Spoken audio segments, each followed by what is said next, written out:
Cool. Yeah, what's up, Burks? What's going on, buddy? So, we're here at the After Duty Hours podcast. I'm with Carson Burks. This is Carson Burks. Good to be here. Yeah. And this is Marcel Lewis, who'd Compass II. I'm normally the tech guy in the back dealing with audio and things like that. So how you doing? Oh, can't complain, you know. All right, we'll stop talking. Okay. Cool. The first thing I want to talk about is this podcast having no affiliation with Ramstein Air Base, the U.S. military, or the U.S. government. All right, we're good now. All right, cool. So, who are you? Before that, this is episode 10. Just want to make sure you guys know that. Episode 9 was yesterday. Or, posted yet. Anyway, so, you're Burks, right? I am. Yeah. Where do you reign from? Arkansas. Arkansas? Yes. I've never met anyone from Arkansas. Well, where are you from? New Orleans, Louisiana. Bruh. NOLA! Sorry. That was god-awful. Yeah. Don't do that again. Don't do that again. All right. Anyways, Arkansas, what is it like? It's kind of boring, I'm not going to lie. There's not really a whole lot to do. Well, at least, if you've been there for a while. If you're just visiting, then I guess it can be pretty fun, and you can find things to do for a couple months, but 18 years of your life, yeah, no, it's not that fun. I mean, everyone says that when they're from a place, but, That is true. do you have any, bound memories with, Arkansas, or is it just a state that you resided in? I don't know. I mean, if you're more of a southern type of person, or if you just like hunting in general, then I think it's a really great place. Myself, I kind of like hunting, so I have a few fond memories of hunting, but other than that, yeah, not really. What was your first catch? My first catch? Yeah. Probably when we were just catfishing. Just fishing for catfish. But, I mean, hunting-wise, I would say... Arkansas is so boring, bro. It is. I'm not going to lie. There's not a whole lot to do. There's an outlet mall, and then places for, you to go and do some other activities, but that's about it. Okay. So what was your life in comparison to what it was prior to being here?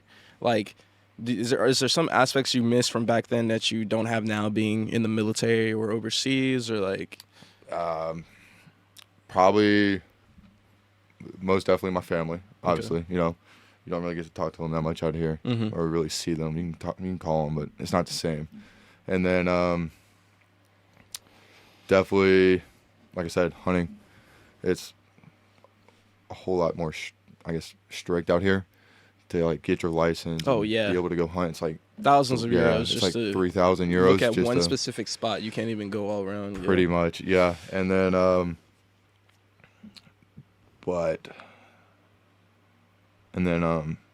just in general, I guess the way of life, being out here is great because you can travel a lot and you can explore and see different things that you wouldn't really be able to do really anywhere in the States. But at the same time, if you think about the road laws, just in general, the laws of Germany compared to in the States. Yeah, true. Then it's kind of a surprise, or not really surprise, but it kind of hits you.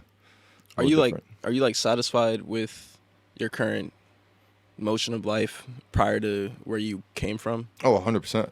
100%. Yeah, no. Just the opportunities I've had. Yeah. Since joining the military has been amazing. So, I always knew I was going to join the military. Even from a younger age, I guess. What prompted that? Probably my pops and my brother. They both were in the military. My pops was in the National Guard. Went to Iraq. Went to Iraq. Right around the time I was born, and then he stayed in for plus 20 years. And then my brother went to college for a little bit, and then he ended up joining the Marines. And just going through high school, I kind of hated high school. True. And I was like, I'm never fucking doing this. I'm going in the military. Yeah. I'm not. It was a completely different world. Yeah. I never expected to come to Germany. Yeah. I will say that. True. That kind of took me by surprise. I would say the same for me as well, especially coming from New Orleans. New Orleans seems big because of all the cultural like differences that are in there, but like it is pretty like secular. The like type of people you stay near, the type of things you follow. So coming overseas for sure, shell shock, like just the different ways that things are like followed, the principles, etc. Yeah. You did mention sports though, because I feel like being in Arkansas, you need to find a way to like branch out extracurriculars. So were you heavy into sports? I was, yeah. So growing up, I always played some type of sport. Whatever was in season, I would play it. Whether it was football, baseball, basketball, soccer. I played soccer all through high school, but even like middle school, I played basketball, and before that, it was mainly just baseball. But so yeah, I enjoy sports a lot. I've always wanted to ask this because I did used to play varsity soccer, but like soccer is a pretty average height human sport. I don't know if you can tell by the camera, anybody watching, but you were well over average human size. So how was soccer for you then, like as a tall person? I mean, since I played goalkeeper, it made it a little bit easier, just because my wingspan, I think I have like I don't even remember. It's like a 60-something inch wingspan. Jesus. If I'm not mistaken. And yeah, it's so it made it a whole lot easier just to be able to cover the goal. Okay. Yeah, because I could not imagine like a 6-foot striker just running people down. Yeah, no, the I'm lane. too slow for that. I guess some long legs and distance running is fine with me, but yeah, sprints not my forte. Okay. So how long did you do soccer for though? So I played probably 6 years in total. Well, 7 if you include my first year here playing for an off-base team. Okay. Which was another kind of shell shock. They take it way more serious, and the skill level is a big difference here than it is there. Yeah, that was where I was going to lead my next question into, because I mean, European culture, soccer is super like prevalent. Yeah. So like, I was wondering what that kind of skill gap would be coming from America and then like trying to play over here. It's I can imagine it being pretty far off. Yeah, I played for a lower like league, just because I was just like, yeah, I'll do it for fun, just to see what it's like. But even though it was a lower league, I could tell that if I wanted to, I know I could have probably progressed in a better league. I heard it from pretty much anybody that was on the team and anybody I know playing at a higher level. Yeah. But I just never really, I don't know, my body just can't really take it anymore. True. We are getting old. We're getting up there, unfortunately. So back onto you being overseas and that shock. I'm sure you've traveled a lot, right? Yeah, I think I've gone to 11 or 12 different countries if you include Germany. I'm not gonna ask the obvious, like, what is your favorite place or blah, blah, blah, but I want to kind of spin that question into a more, like, out of the countries that you've, like, gone to so far, what shocked you the most as far as how things are done or, like, little cultural innuendos? Like, yeah.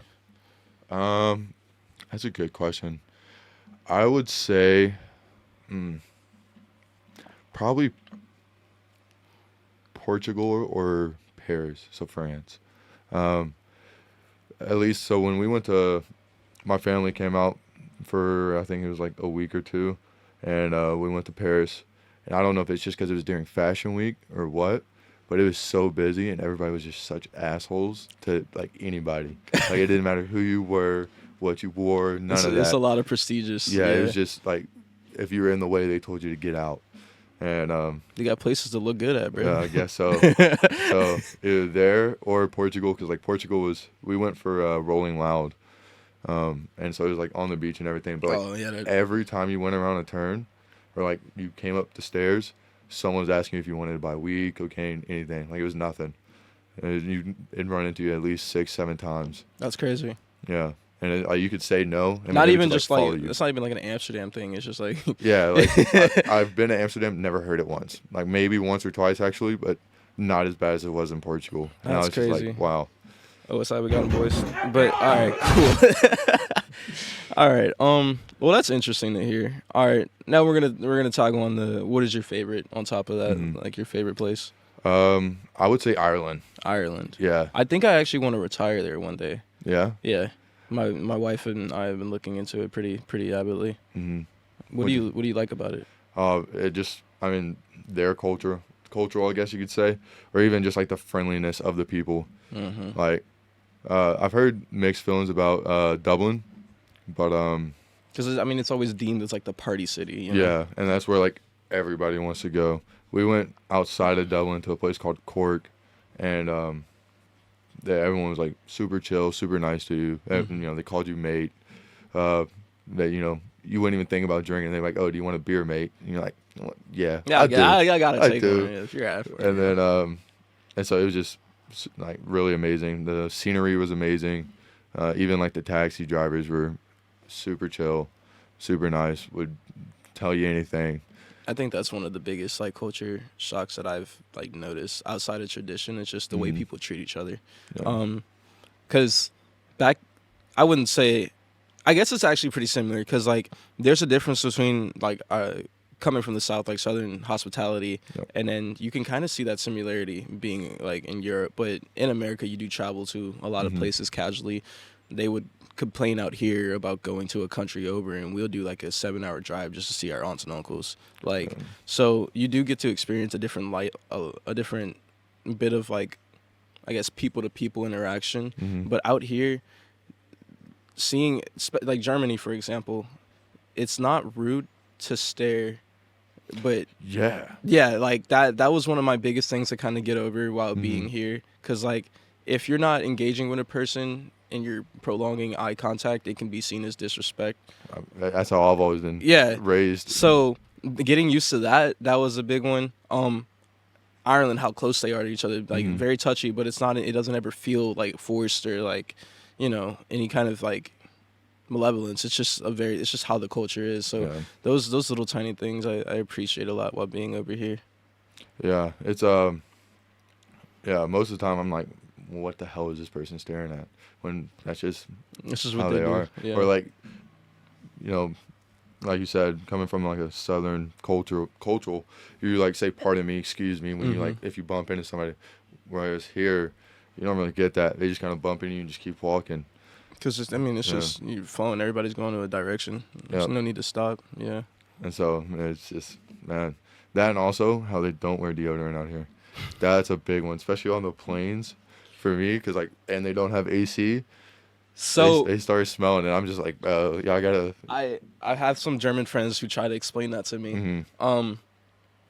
It's a concept that kind of goes way deeper than like what it looks like on surface value. Mhm. It's based on the food you eat, nose blindness, and the combination of two. So what you take into your body has an effect on what you smell on the outside. 100%. A lot of Americans eat a lot of processed foods, Yeah. things that don't really come from like natural aspects, but that's very different here. So it's a horrible thing that it happens because like you're gonna get musty at some point, Yep. but their must is a lot more tolerable than ours would be Mhm. per se, and that's just how society is kind of built that as far as food intake goes and like needing different products to Yeah. stay a certain way. But that's one really interesting thing that I've learned out here as far as that goes, because food is food. That's a huge difference. What's the best food you've had out here? Best food I've had out here. Probably just like in Germany or just in general. In general, Probably the pasta in Rome. pasta and Rome. What's Yeah. what's or, different? or pasta or pizza. I don't know. I don't know if it's just how they make it or if they're just known for it, but it was fantastic. I have yet to have a place compare. I'm gonna have to look into that because I am an avid intaker of pastas of very many different types, and that's because of my wife. So yeah, I'm definitely gonna have to take a look into that. Yeah. So we're gonna dive into a little more, not serious, but we're in the military, and I wanna hear from someone on the same like level, same tier as me, their aspects of coping through what we go through on a daily life. Mhm. I'm not gonna say specifically the base we reside in, just to keep it in disclosure, but it is very high paced. It is. It's a busy base. Super busy. and it can be very taxing on the like individual person. So when you first like, this is your first base, right? It is, yeah. When you first got here, um, when did it hit you like the rush of like the impact the space has? Uh, Probably after the first like physical year, because then we actually got money back, Mm-hmm. and so we were able to like order parts and get parts in.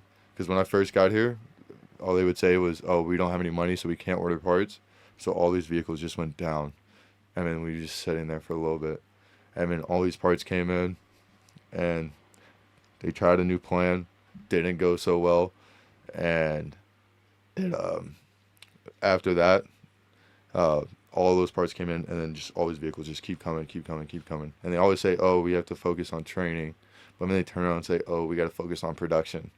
I'm like, which one do you want? Yeah. Because like you can either let me train someone and say you want them to be trained on it 3 or 4 times, and you want me to like do it in front of them and have them watch, and then us do it together, and then them do it by themselves. And But now I you just watch cut your over it. production by 80%. But now, yeah. But I mean, that takes, you know, you could say 2-3 hours out of my day when I could have already finished it and sent it on its way.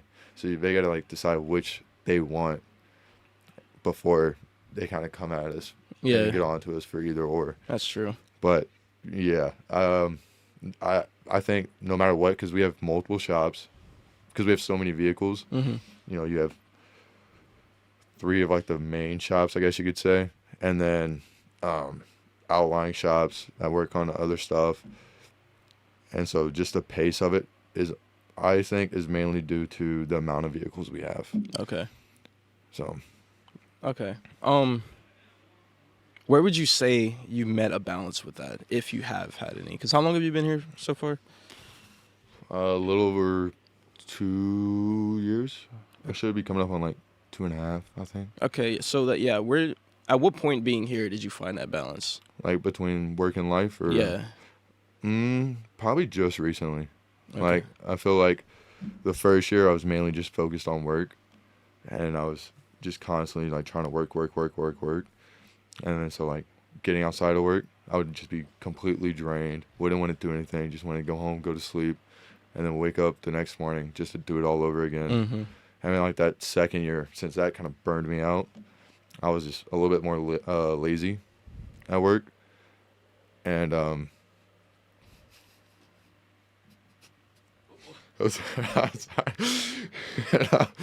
so that second year, I was just a little bit lazier at work, but I felt like I had more energy. Like I played tackle football out here. Then we started playing flag football, and it was just kind of chaotic. But just recently, like, started kind of going to the gym, and I'm finding that balance between, okay, if I set this, I'm going to set these goals for today at work. I'm going to do my best to reach them. Yeah. But since we have to do extra stuff while being in the military, I understand that, okay, if I don't reach these goals because of these reasons, then it's okay. Yeah. But it's not just going to be because, oh, I don't feel like doing it. Like, I'm going to sit there and I'm going to do my work. But if someone pulls me aside and is like, hey, we need you to do this to achieve this, then I know that I'm going to have to take some time away from my work to do it, to achieve that. And then I can go back to my work. And then I look at it and I say, okay, I achieved this goal. I wasn't able to achieve this one. That's the top of my bucket list tomorrow to achieve. And I do the same thing with my life. Like, you know, when I wake up in the morning, I'm going to go to the gym. I'm going to make my bed. I'm going to put my AC unit up because we're not technically supposed to have it. And then get ready for work, eat breakfast, and then achieve the goals that I have set up for work. And me, like, going to the gym and making my bed and doing that already tells me, okay, I've already achieved most of my goals, or a few of my goals for this morning. Now it's going to keep doing it. So, I mean, my after work is still mainly just me going straight to sleep, but it's also because I wake up a whole lot earlier. Yeah, so goal orientation. I feel like for a lot of first-term airmen, they aren't really taught that. Like, you go into this, and the first thing hounded down on you is, like, your CDCs or whatever you're, like, on-job training you have to do for your job.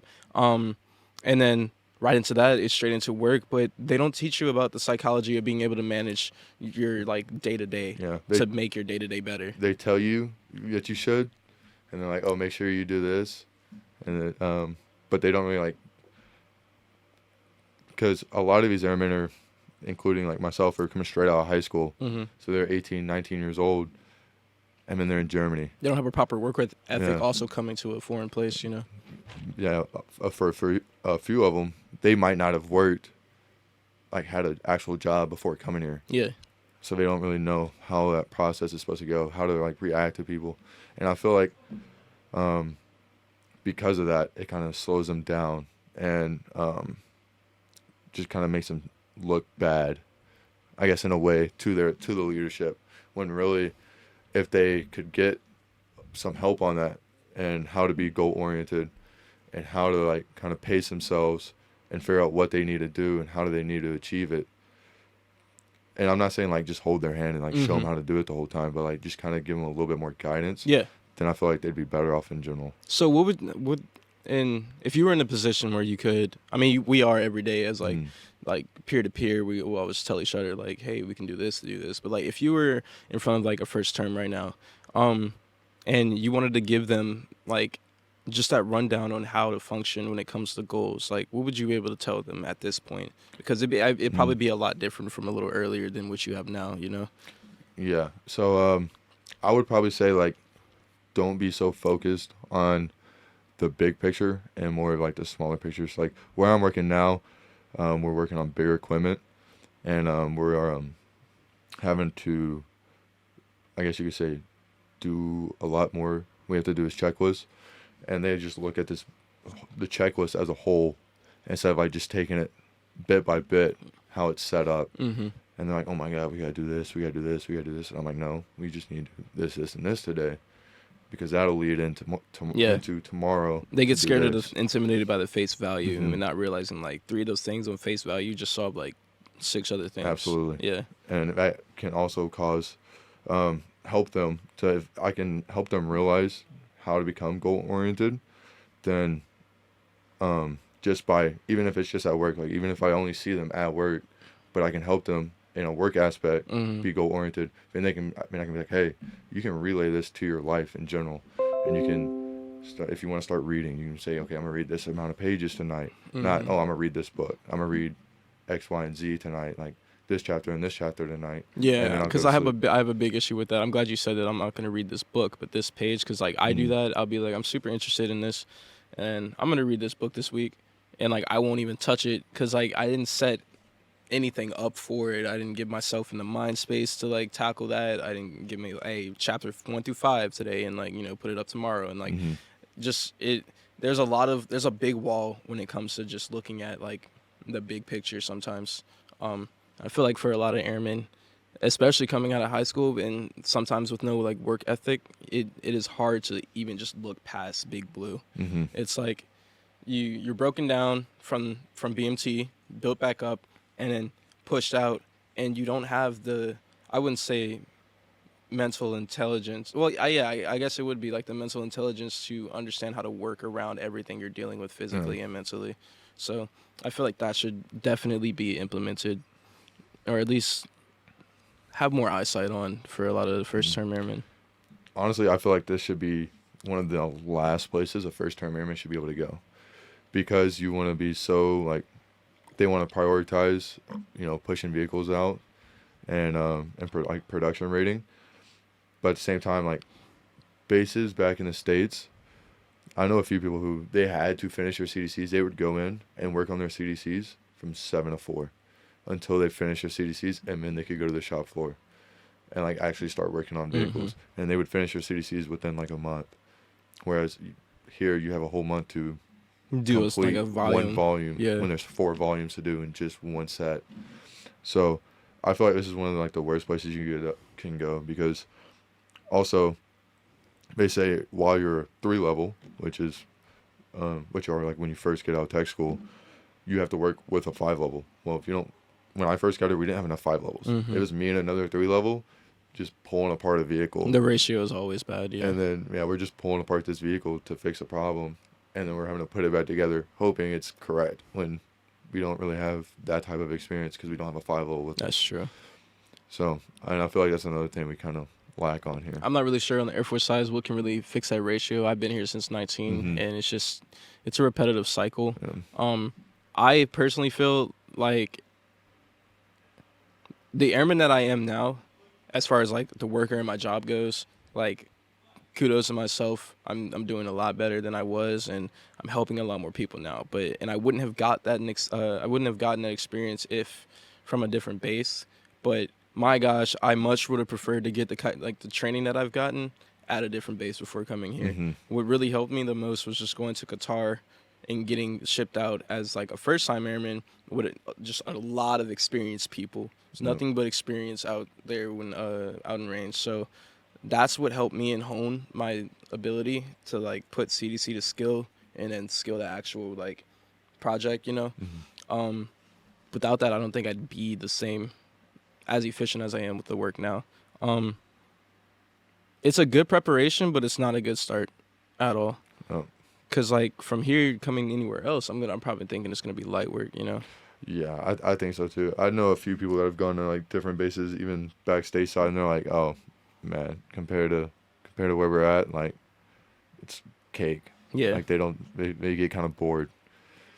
And so, but they also have like that, like, since they have that like work ethic of, oh, I gotta push, it also makes them look better in the same aspect of and so I feel like it can also benefit first termers to be here first. Yeah. And then go to a different base.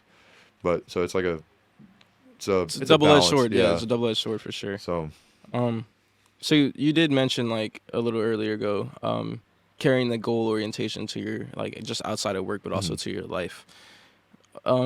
Consistency is a big problem that when it comes to a lot of people. Whether you want to take that goal orientation to like meal plans, working out, extracurriculars outside of your work. How do you? It's different in work because it's a job. How do you gain the mental fortitude to do that outside of work? Man, so you know, like the do not disturbs that you have on your phone. Mm-hmm. Well, I don't know if you have it with that Samsung, but I know what you mean now. Oh, okay. So iPhones now, they allow you to have like multiple. So like you can have like just a regular do not disturb. I have a personal one just like for whenever I feel like, okay, I feel overwhelmed. Let me turn this on real quick. And I get like no notifications, nothing from Snapchat, Messenger, WhatsApp, anything like that. And I can just kind of relax and be by myself for a little bit. I have one for work. So that's just, it goes on at 7, turns off right at 4, Monday through Friday. I only get notifications from like WhatsApp and Messenger, which is what we mainly use at work. Mm-hmm. I have a reading one that's from, I want to say 8:30 to 9:30 at night, just because that's when I usually try and read my book. So as soon as it kicks on and I see it, like I could be scrolling on Instagram and it'll just pop up, say reading on. I mean, that's how I know, okay, I got to log off real quick. So I'll just set my phone down. I get no notifications. I can just sit there and read, and I'm just there in the moment. And I mean, it will turn off at 9:30. I mean, all my notifications will come through. And I have one for fitness as well. So whenever I go to the gym, so it's from 4 to 5:40 in the morning. That turns on, and then I get no notifications. I can be in the moment with myself, with my mind. Yeah. And I don't have to worry about any outside like negativity. I don't have to worry about anything coming from Instagram, Snapchat, or someone saying, "Oh crap, this is what happened," yada yada yada. I can just be with myself and then handle it afterwards. That is great advice, actually, on that aspect. Because I just recently did a like social media detox. Basically just deleting all the apps that I don't use for like work. And I've just noticed like a lot of my focus is so much better. The amount of dopamine I get from doing hobbies is a lot more. So that's super interesting that you say that. Because not a lot of people realize how much it drains you or distracts you from your life. That is true. I recently just got rid of TikTok because I was sitting there one day and I was like, man, I just get stuck. Like I'll just be scrolling and the next thing I know it's like hour and a half, 2 hours goes by. And I was just sitting there. I just wasted all that time on TikTok. I was like, all right, I gotta stop this. So I completely deleted my account, deleted the app. And so it's kind of slowed down because I know like if I did it for TikTok, Instagram, Snapchat, if I just deleted all of it at once, then I would kind of go insane. So it feels like insanity for a little bit once you get used to it. My first encounter with it was during deployment because there's nothing to do but work, Mm-hmm. and then you go back to your little box. So I was just on TikTok consistently, and I literally just did a detox for a week. I noticed that when I was even when I was just talking to people, how much it carries, like, because TikToks are fast, like Mm-hmm. you consume media, swipe, consume media, swipe. It's all in like 30-second intervals. You end up taking that to like your attention span when it comes to like people you're actually talking to. If they're not saying anything beneficial to you within like the first 30 seconds of that conversation, like you just tune out. Mm-hmm. So like I just turned it off for a week just to see like how different it was.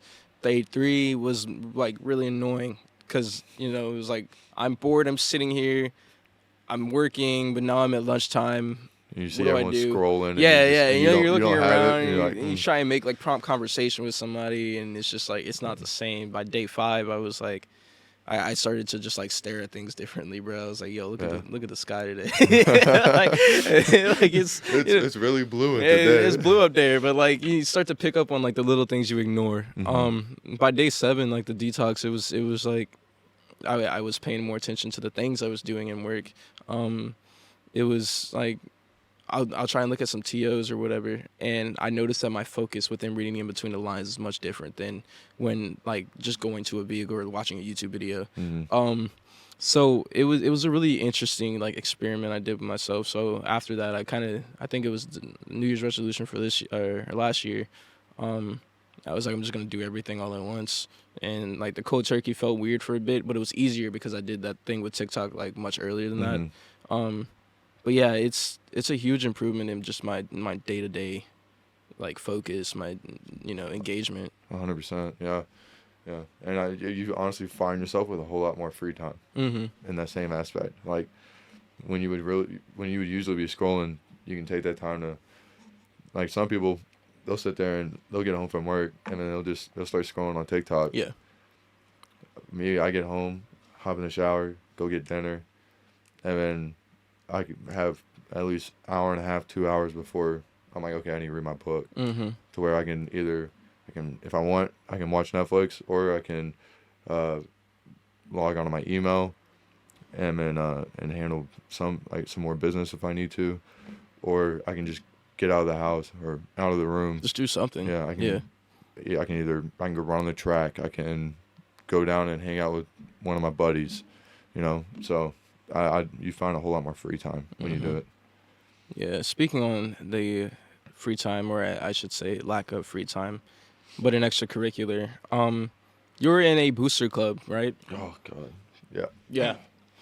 What is your position inside booster club? So I'm the president. All right. Some big numbers up there, yeah. So you got all this work you got to do. Mm-hmm. You got the politics of the military within your work, and now you have to juggle booster club, which is a whole different like entity in its own. Mm-hmm. You got to think about the connections you make with people, dealing with outside orgs, private orgs, etc. So how do you balance that when it comes to your like day to day? So that's just one of those things that, like, you kind of, with our job, you're not really on a computer all day. Mm-hmm. And so we have minimum computers. So they're usually always taken, and whenever you can find time, then you kind of spend quite a bit of time on there so you can try and finish it, whatever it is that you need to do in that same day. And so you kind of, you catch a lot of shit from people, like, they're like, oh, are you going to work? Like, are you going to get something done today? And you just got to take it with a grain of salt. Like, you got to know, okay, I'm doing all this today, and I'm on this computer for this long today, so I can work on this vehicle tomorrow. Yeah. And I'm not having to go back and forth. And so, yeah, you just got to take it with a grain of salt and just be like, okay, yeah, they're saying this, but they know what's actually going on. Like, they know if I say I'm doing booster club stuff, then that's what I'm doing. And it's not just me slacking off. So with that, does it help having like a solid team or like a team synergy when it comes to doing those? Because you're the president. Mm-hmm. Sometimes you're just a figurehead. Sometimes you're pushing things in motion. But you also have to think about your team and like the little aspects that they all have to do to meet the bigger picture. Mm-hmm. So how does that like function? How does that synergy function with you? So shout out to them first off, because they help out a lot. If there's something that I can't do at the moment, then I know I can give it to them and they can get it done. Like if there's an email that needs to be sent and I either just logged off the computer or I don't feel like being on the computer that day because I got to meet these goals that I set on this vehicle, then I can send a text in our group chat and be like, hey, can anyone send this email? And all three of them will sit there and say yes if they need to. How do you build that kind of trust?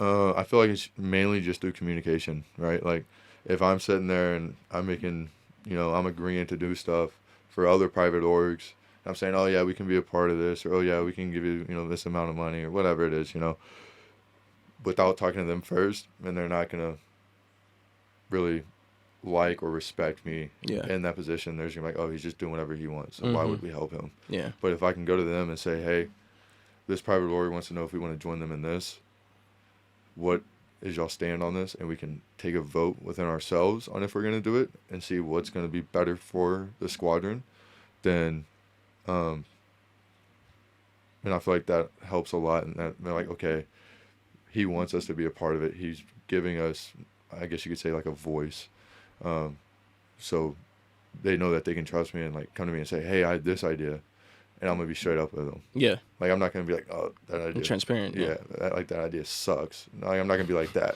I'm gonna be like, okay, well, I don't think that's the best idea because of this, and I'll state why, and then we can talk about it. Or if it is a good idea, then I'll be like, okay, how should we go about doing it? And so I feel like just the teamwork we have really helps it. So that relates really closely to just having like a good leadership qualities as well. Do you think that being in this position, the Boost Club president position, like when it comes to like do you plan on doing like a full 20? Or you plan on getting out? I do, like, yes. So like, do you think early on, first time airman, like this is setting you up way past others when it comes to like getting to that staff NCO position and then et cetera? Like, do you feel like it prepares you pretty well for that? So this is about to sound douchey. I've always kind of felt that way. Because, like, usually, like, since I'm on the shop floor a whole lot more than, like, let's say, like, our tech sergeants or our master sergeants, and those people, like, higher up in our leadership, like, I hear these complaints from, like, my peers, and so I know, okay, let me take it, like, I'm not afraid to sit there and go up to my leadership and be like, hey, this is, like, the problem we're having, this is what we think we should do, how can we go about solving it, and, like, getting it this way, to make it easier on us, which in titles, it makes it easier on them. So I'm not afraid to, like, stand up for the little guy. Yeah. And be that voice. And so I feel like I've kind of always had that. And I'm not afraid to sit there and if someone who is my peer is doing something wrong, I'll call them out the same way I'll call someone who's above me out. Like, I'm not just going to sit there and, oh, you're my peer, oh, well, whatever, I'll let you go. No, like, I'm going to call you out on it, same as I would call someone in my leadership out on it. Because with tact, of course. Yeah, of course, yeah. I'm not going to be disrespectful about it. You're like, hey, why are you doing this? Yada, yada, yada. No. But, because if they have, they have the right to call us out on the things that we're doing wrong, but if they're going to call us out on it, then they should expect to be called out on it. And they've told us that before. They expect us to call them out on it. So I'm not just going to be like, oh, okay, yeah, that's cool, and then not call them out on it. Yeah. Like, I'll do that. But the Booster Club just kind of helps mainly just being out with other private orgs and making those connections with them, getting to know people and that have different jobs than I do that can then, like, benefit not only, like, in the work aspect, but also, like, kind of, I guess, in life. Because you make those connections so you can find out more about those jobs. Like, you can be like, oh, okay, I might actually like this job a lot compared to my job that I have now. I mean, I can try and have that, try and get that job or whatever. And plus, it just kind of, it gives you more of a aspect on how to handle situations and how to talk to people rather than you just doing it around people that you're always around. Yeah. And you build that relationship to where you can kind of say it however you want, you have to be respectful, when and where you can say things certain ways and when you have to be just absolutely completely respectful to the book, so yeah. That's good. So for the new, for the anyone on arts here, because we always hear from our supervisors, from our mentors, like networking connections is super important. On our level, like, how important is it for, would you say? Because like I personally, when I first got here, I went to FTAC, Mm-hmm. and this was before COVID, so I got to go into like a classroom with a bunch of different AFSCs, and I'm still friends with like majority of that class. Mm-hmm. That kind of set me up being here, especially because you don't know anybody in Europe. You're just by yourself, and then you got your squadron. You not might mesh too well with like people in your squadron, but like that first FTAC class and those connections that I made, and then the different AFSCs. Like if I have a question about something, I could just go to it. But on the leadership level, we're never really like, they're always like, yeah, connections are good, blah blah blah blah blah, Mm-hmm. but they never like give you a full in-depth explanation on why. Just make the connections. Mm-hmm. So from our level, like, what do you think? Why do you think it is so important? So, I mean, because when you always hear from your leadership, but the military is a system, and you got to play the system to get, like, if you're just trying to rank up, make money, do your 20 and get out, then you got to play the system. You got to know how to play the game. Mm-hmm. Having those connections are going to help you out because, one, it'll give you more opportunities, whether it's for volunteering, in the job aspect. It just gives you more opportunities to be able to do that rather than someone who doesn't have those connections. Like if I have a connection with security forces, right? And even just in like I guess you could say in a fun aspect. Like if I have a connection with a load master, right? Then I might have the opportunity to go tour on go look at an F-16 up close and personal or C-130. Whereas someone without that connection only sees it from afar. Mm-hmm. They don't get to actually get up and close with it or get look into it and Mm-hmm. go on to it. So I mean, even like I said, volunteering. Like if you want to get BTZ, you gotta volunteer. It's one of the main things I would say is your work, or not even really your work. The work just comes naturally, especially out here. But your volunteer in your school, if you have those connections, then volunteering is a whole lot easier to get those bigger volunteer bullets, Mm-hmm. rather than, oh yeah, I volunteered for my squadron, and we set up tables and chairs. Yeah. Whereas I can say, oh yeah, I was a youth coach for 11 and 12-year-olds for 40 hours, and they had 12 games, Mm-hmm. right? And so it helps kind of give you the building blocks to make that rank that you're going for. Whereas like if you're just having to do it from scratch without, you're having to do it the hard way. Mm-hmm. Without those connections just make it 10 times easier to give you those building blocks on paper. Okay. That's a good way to put it on a lower level.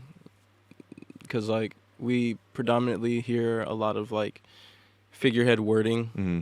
to things, and then you're kind of just like figure it out, Yeah. So yeah, that is a good way to word that. It personally teaches you a good amount of how like people work too. You can't really do this, like you said, it's a Mm-hmm. system. You can't really do this by yourself.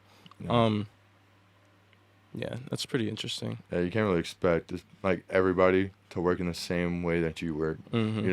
Like we might be, since our job is so like physically demanding, I can't expect that for someone like in finance who's not really maybe outside as much as we are, or really like working with their hands and like lifting heavy objects, whatever it is.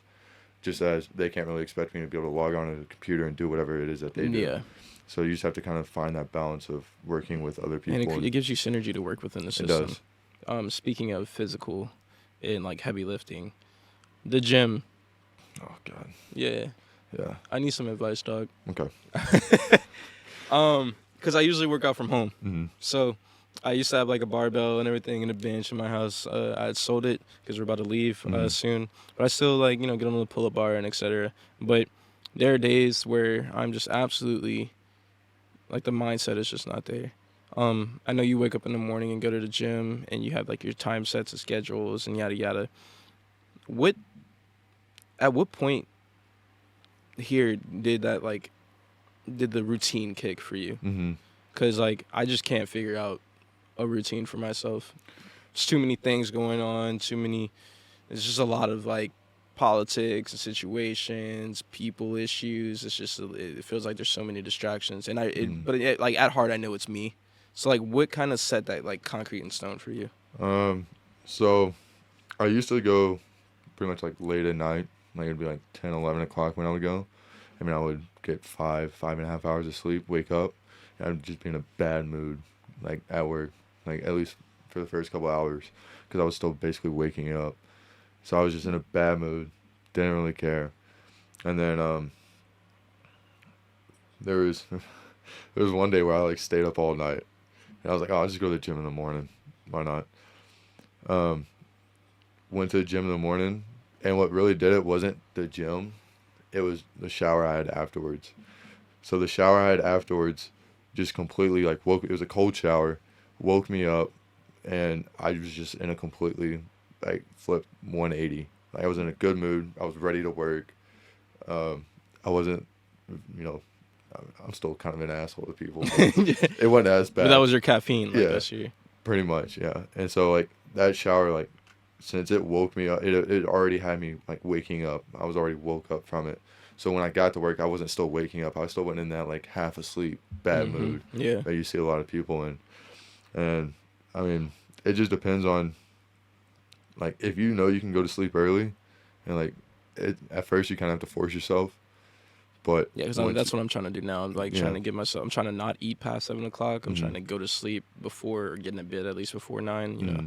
Yeah, and like sometimes like you just gotta figure out like what can help you maybe even go to sleep. Like if you're still like if you're just laying there and you find yourself still not being able to go to sleep, try reading beforehand, because that can just kind of or doing like yoga, like some yoga poses.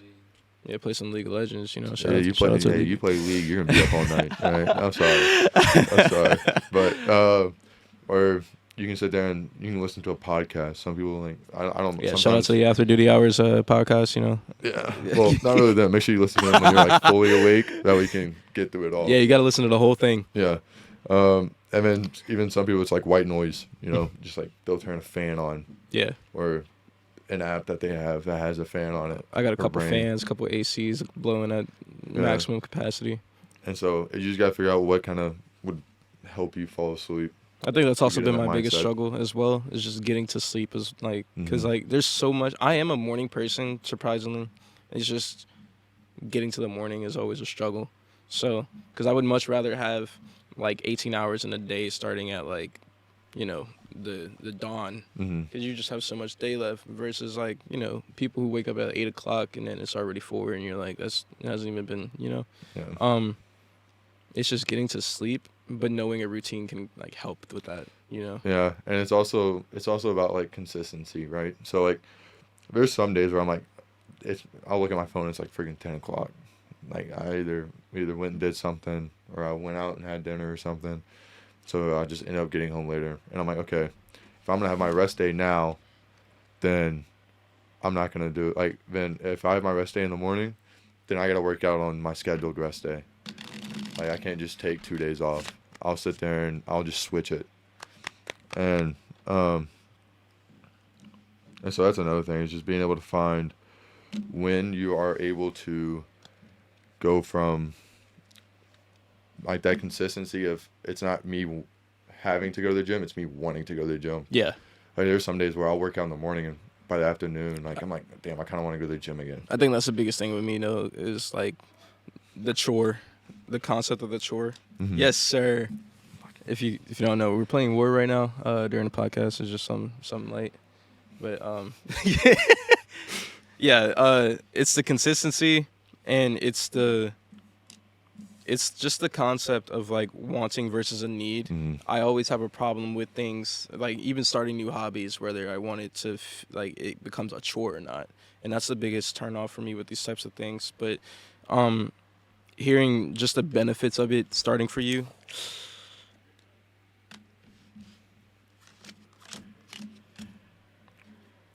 I forgot how this works. Did we just turn them all over at once? No, I'm pretty sure you flip the top card and then winner gets all of them.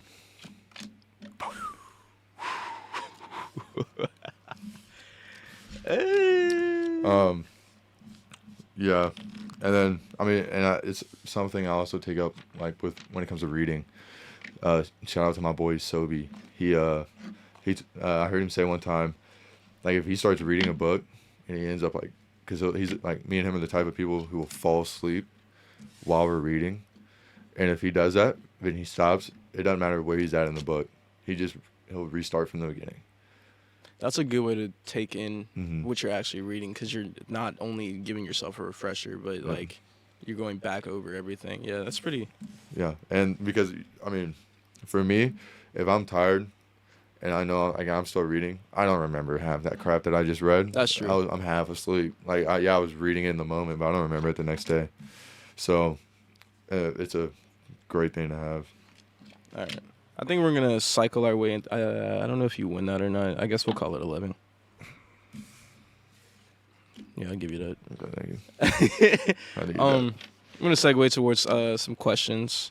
You did mention that you knew you wanted to do military. Mm-hmm. This is your thing.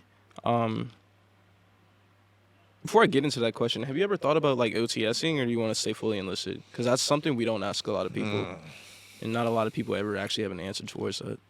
I'll probably just stay enlisted because I'm not really worried about like the rank I come out of at 20, but more of just like, I guess, yeah, I don't really care about the rank I have whenever I get out of my 20. It's mainly just me getting training like on the job, and then like just in the same career field, because I know that this is something that you can take out into the world and you can apply it to. I mean, you can apply for any number of jobs. What we're talking about specifically is VM. Yeah. There are a lot of trades within the military that you can just take anywhere on the civilian side and make like plus money. I know a lot of people in HVAC or contracting, they'll do their time here, get all the benefits, and then reap more benefits when they get out. So yeah, I completely understand wanting to be within this. It does carry on a lot. And another thing is ASE. Yes, the ASE certifications. Type of schooling, but like if you do get out for those jobs, then it puts you in a better position than someone without that ASE certification. And all it is you just studying until, whenever you're ready for the test, and you just go in and take the test. So, all right, now towards that question, considering what you just answered, if it wasn't this, what would it be? Like anything I wanted? Anything. I don't know, probably a pilot. Pilot. That is so military. It is, but at the same time, like, bruh. Yeah. Hey, pilots on civilian side, that's a lot, you know. Yeah, they get some money. I have a homie, he's in the Army right now. He's trying to go towards warrant officer. So he's been going to pilot, or he's about to go to pilot school and etc. I believe he got picked up. So good looks to that. I want to see where that takes him, because he was like, eventually I'm just trying to retire and get my little helicopter and just fly around the world, you know. Facts. Yeah. Why wouldn't you? Why wouldn't you? Especially if you can freaking take those benefits and that pay when you get out and just travel. All right. My next question being, since we are in Germany, there are a lot of really expensive cars out here. Okay. Some things that you don't normally see stateside. People's essentially dream cars. So, considering what you've seen out here now, what would be your dream car? I don't know. I still think it would be like probably an M3. M3? An M3. I don't know what it is. I've had two Beamers, BMW since I've been out here. I like the Z3s a lot. Yeah. I've had two BMWs since I've been out here. Both of them have shit the bed on me. And I told myself I would never get a BMW again. True. But if I had to, I would take an M3 in a heartbeat. Yeah. I don't even know the model. I had this toy car when I was a kid. It was a lime green Jaguar, 2-seater. I don't remember the model. I don't know anything about it. I just know it was my favorite thing, and I like the color. So like my goal is to just try and find that. Either if I need to browse cars on the internet or something, but if I can find it, dude, I'm set. Go to Buku, man. Like Buku got everything. And nobody even sees like what Jaguars like. You don't see Jaguar a lot. You'd be surprised. Where? If you go to like Auto Scout 24, They got some Jaguars on there. Okay, I'm gonna have to. They got some older styles, some newer styles. Yeah, I'm gonna have to deep dive into that. Yeah. All right, now. Go ahead, man. Ooh. All right. All right, we're gonna get this last question now. This is the most important question. All right. What'd you eat at the DFAC yesterday? Yesterday? Yeah. Oh, for breakfast, lunch, or dinner? Actually, breakfast or lunch? Lunch. Lunch? Oh, bro, some type of chicken Some type of chicken. and rice. Yeah. What does that mean? It was some type of baked chicken. What they put on top, I couldn't tell you. I couldn't tell you, but it wasn't bad. But what sucks is we pay for it, but they limit how much you can get. Like you can only have like one. Serving. Tell her how it is. Tell me how you feel. I know. You can only have one serving. Like I'll be like, hey, can I get a piece of chicken? Yeah. And some rice. They give you one chicken. I'm like, homie, I need more than that. It'd be different if you scanned your cat card and you knew this is your options. But the fact that you pay for it and then you still. I wish they gave you the option. Yeah. I wish they said you can either have your money pulled and you can eat at the DFAC, or you can just take that BS type 1 and then make your own food. True. Very true. I'd make my own food in a heartbeat. All right. Well, shout out to the DFAC. They're slowly improving. No shout out to the DFAC. Shout out to the DFAC. I think there's a DOX happening for them soon that we need to go to and tell them what it is that they need to be doing better. Give me my money back. That's what. Okay. Well, you got any closing remarks? Any advice for people watching? Not really. Not really. All right. Thank you for coming to the After Duty Hours podcast. I appreciate having you here. I appreciate being here. I'm glad you got to be my host. Yeah, it's some light. We out here. Glad you can get from behind the camera. But yeah. Hey, what is that supposed to mean, bro? I mean, not man. He's the tech guy. So I'm glad he's able to. I'm just playing. We love you guys. Thank you for tuning in to episode 10. This is the After Duty Hours podcast. This is 11, right? No, it's 10. No, this is 10. Goofy. Why would you mess me up like that? Don't listen to him. But thank you.